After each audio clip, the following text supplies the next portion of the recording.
a little. So you're very excited about the class, about the exam, right? Yes, ma'am, very much. Okay. All the very best for your exam. Okay. So we have three examiners. Okay. Three are there. Okay. So let's start the exam now. Yes, ma'am. All the best. Okay. Thank you, ma'am. Okay, Adya, are you ready for your examination? Yes, sir. Okay. Just chant any prayer. Okay, sir.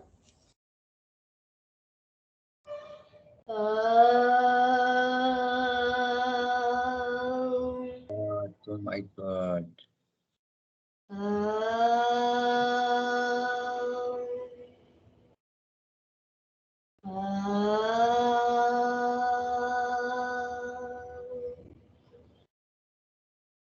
Adya Pandey. योगेन चित्तस्य पदेन वाचा Oh my God. बलं शरीरस्य च वैद्यकेन योपाकरोत्तं प्रवरं मुनीनां पतञ्जलिं प्राञ्जलिरानतोऽस्मि पतञ्जलिं प्राञ्जलिरानतोऽस्मि ॐ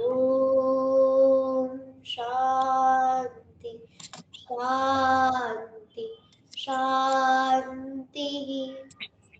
The great sage Patanjali, who gave us yoga for the purity of the mind, who gave us Ayurveda for the purity of our body, and grammar for the purity of the speech, I bow him with my folded hands. Okay, very good.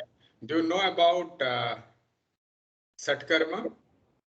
Yes, sir. So, Shatkarmas are 6 ways to clean your body.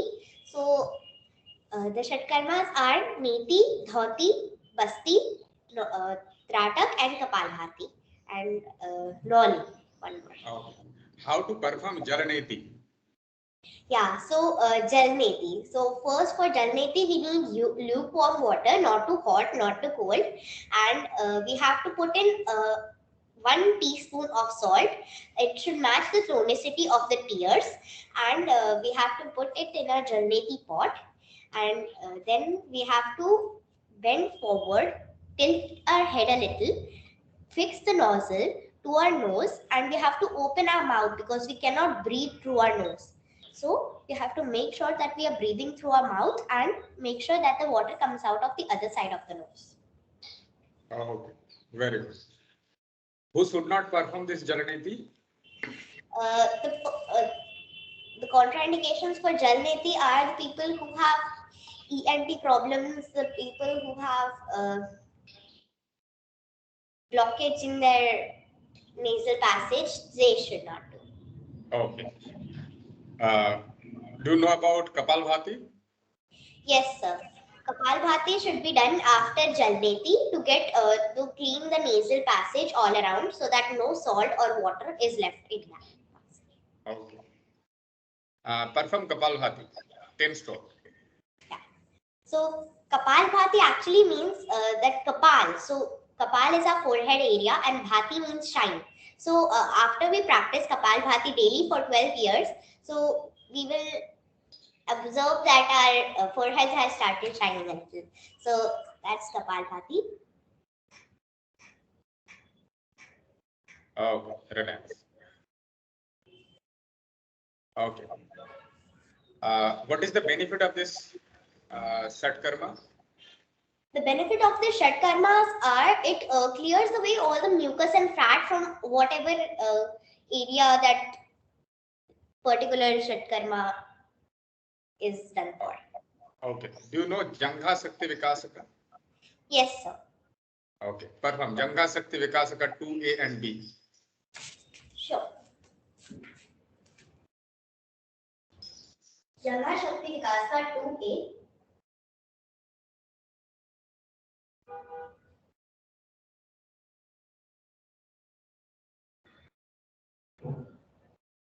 Next position.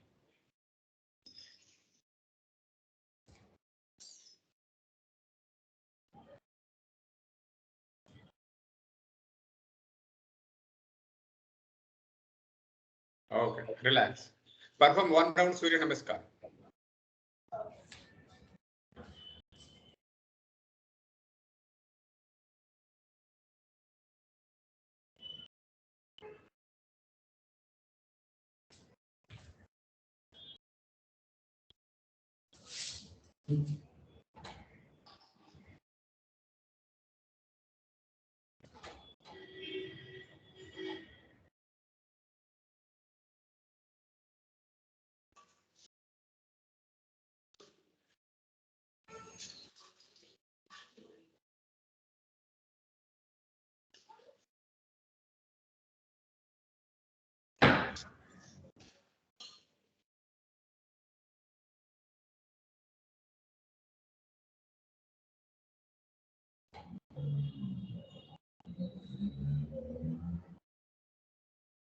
Okay.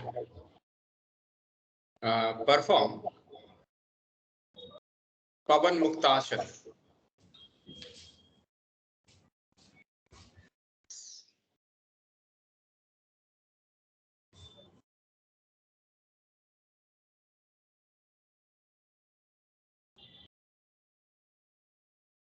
Okay, relax.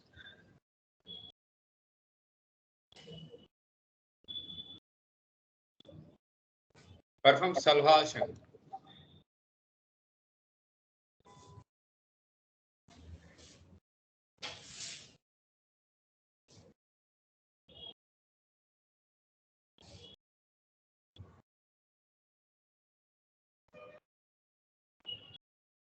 Relax. Perform any asana as per your choice. So I will perform Asana. Okay.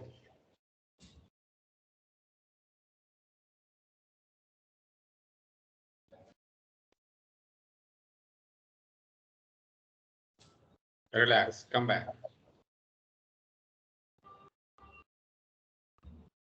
Come near to the camera.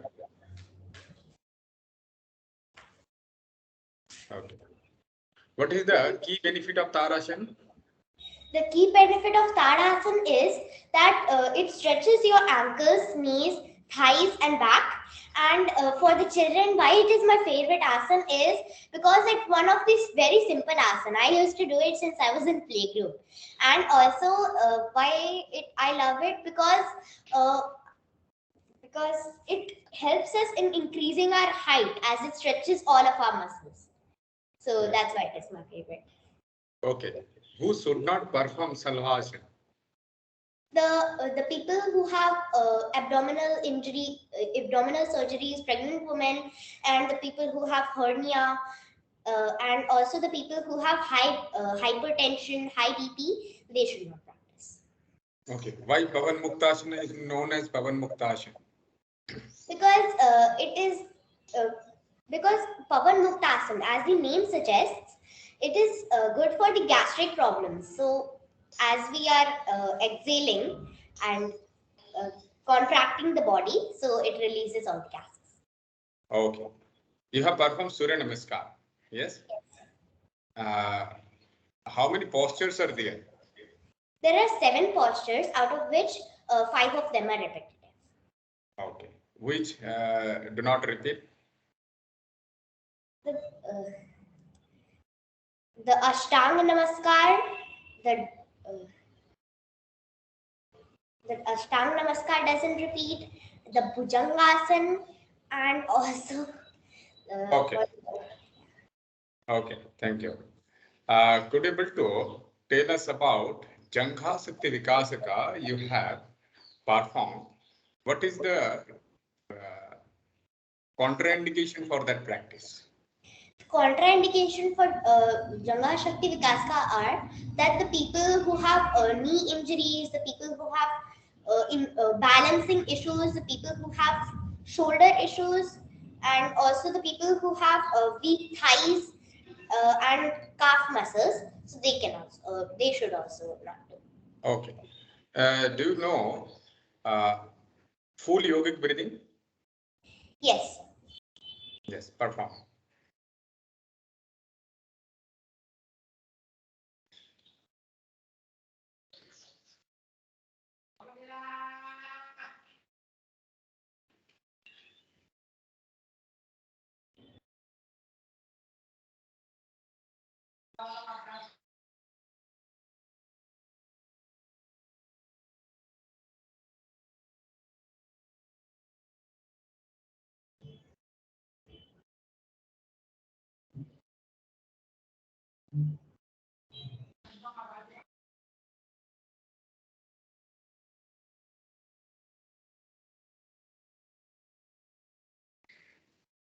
Okay, relax. Tell us the process, how you have performed. So first I will sit in any comfortable meditative posture, and after that I will make Brahma Mudra, that is by putting your thumb under the baby finger and closing the four fingers, putting it near your abdomen and resting the elbows on your knees. After that, I did abdominal breathing. In abdominal breathing, you have to squeeze in your abdomen, and you have all your focus will be on your abdominal area. Then I did thoracic breathing, continuing to inhale. So in that, our chest expands because all our attention in thoracic breathing is on our chest area. Then in clavicular breathing, continuing to inhale. After we inhale so much that all our attention will be on our neck and clavicular area. So our shoulders lift up a little naturally. Then Okay. exhaling. Perform Sitali Pranayama. Shitali pranayama. Sir, I have cold, so Okay, then perform Bhramari. yeah.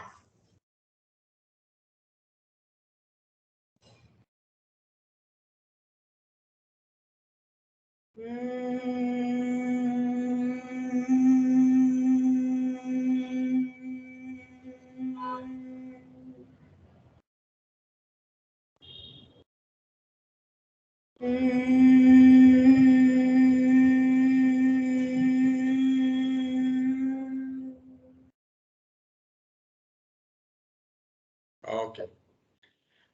Why this pranayama is known as Bhramari?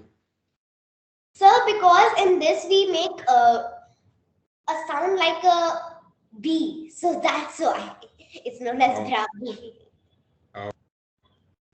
Okay. Just could you able to perform Mudra, Hasta Mudra? Yes, sir. Yes. Kindly perform 4 Hasta Mudra and name them. 4 Hasta Mudra. So first I will perform Dhyan Mudra. This is Dhyan Mudra. Then I will perform Gyan Mudra. So this is Gyan Mudra. Just flipping it like this will make it Chin Mudra. And Gyan Mudra with all the 3 fingers folded, this will make Chinmay Mudra. Okay. Why all these are called Mudra? Because all of when we do perform these things, so the definition of mudra is mudam anandam tadati iti mudra. So when we perform these things, it gives us pleasure, happiness, and all that. So that is why these are called mudras. Okay. Could you able to tell us how to perform Udyan Bandha? Which bandha, sir? Udyan Bandha. Yeah. So in Udyan Bandha, we have to stand up and then we have to bend a little, hold our knees a little, and then bend and squeeze our stomach inside completely. This. That is Udyan Bandha. Okay. The people who cannot stand up can also do it while sitting. Okay. Very good. But perfect posture is standing one. Okay. Yes. Yeah. Okay. Tell us about dhyana. Dhyan. So dhyan means effortless concentration. So in dhyana, we have to concentrate on a particular thing. We have to close our eyes and stay in complete peace. So that is what is dhyana. Now, about Patanjali, what Patanjali says about dhyana? So about dhyana. So dhyana is a part of Antarang Yoga, as Patanjali talks about. Okay. Very good. I have got your answer. Thank you. Then tell, if you have got a chance to teach your friends, how you will motivate them and how you will teach them? So, because these days everybody thinks that yoga is only doing asanas. So I will motivate them by telling that what does yoga do to you. So instead of instead of telling them all the detailed theory part, so they will say, oh no, this is too tricky, I'm not doing this. So instead of that, I'll go with the tell them that yoga does calm down your mind. You can the main aim of yoga is to attain moksha. You will be one with God, and yoga also increases your memory and concentration. And also, it is the union of the jivatma with Paramatma. So you become one with yourself. Okay. And what are the things you are going to teach? So first, when they come, when I start in my yoga class, so the first thing I will teach them is that I am going to teach them to how to control their breath, because that's the very first thing you need to teach to a small child. So after that, I will teach them, as children are very flexible, so we don't need to increase their flexibility, we need to maintain that. So I will tell them asanas like balancing asanas, stretching asanas like chakrasan. I can do chakrasan, and vrikshasan, tadhasan, and all that. Okay. Okay. Could you able to recite the sloka from Bhagavad Gita as per your syllabus? Yes, sir. So I will recite the shloka to 2.47. Okay. कर्मण्येवाधिकारस्ते मा फलेषु कदाचन मा कर्मफलहेतुर्भुः मा ते संगोऽस्त्वकर्मणि. It means that we only have the right to perform our prescribed duties. We are not entitled to the results of our actions. We have to never think that you are the cause of the results, nor stay attached to inaction. Okay. Any other sloka? Do you remember? Yes, sir. I remember 2.50 as well. Okay. So, Go for it. बुद्धियुक्तो जहाति ह उभे सुकृत दुष्कृते तस्माद् योगा युज्यस्व योगः कर्मसु कौशलम्. It means that if a person does its task with equanimity, he or she can get over the good or bad deeds in this lifetime itself. Therefore, you should do yoga as it results to perfect action. Okay. Tell us about Hatha Yoga. Hatha Yoga. So Hatha Yoga is made up of two words, ha and tha. So as ha and tha are basically opposite forces. So Hatha Yoga means the union of two opposite forces, such as if ha is ira and tha is pingla. So Hatha Yoga makes the union of the ira and pingla. So that is what is Hatha Yoga. So in Hatha Yoga, you get the union of the Jivatma with the Paramatma. So you become one with God. So that is what Hatha Yoga is. And Hatha Yoga is also the preparatory stage for Raj Yoga. Okay. Tell us two Hatha Yoga book name. Hatha Yoga book name. So Hatha Yoga Hatha Yoga Pradipika is one of the famous Hatha Yoga books. It is written by Swatma Ramji. It is also known as Chaturanga Yoga because it has 4 chapters: Asana, Pranayam and Shrad Karmas, Mudra and Bandha, and the last chapter is Nadanusandhana. Any other book name? Do you know? Yes, sir. I know Hatratnavali and Dhiranda Samhita. Okay. Thank you. Thank you. I think this is your first yoga certification? Yes, sir. This is. Okay. Okay. Your examination is over. Thank you very much. How old are you? I'm only How old 8 years are you? old. Huh? I'm Huh? 8 years old. 11. 8 years. Okay. Adya, you are 11. very intelligent. 8 years, sir. Shoot, 8 years. Yes, Pooja, you can stop the recording. What, sir? You are too good.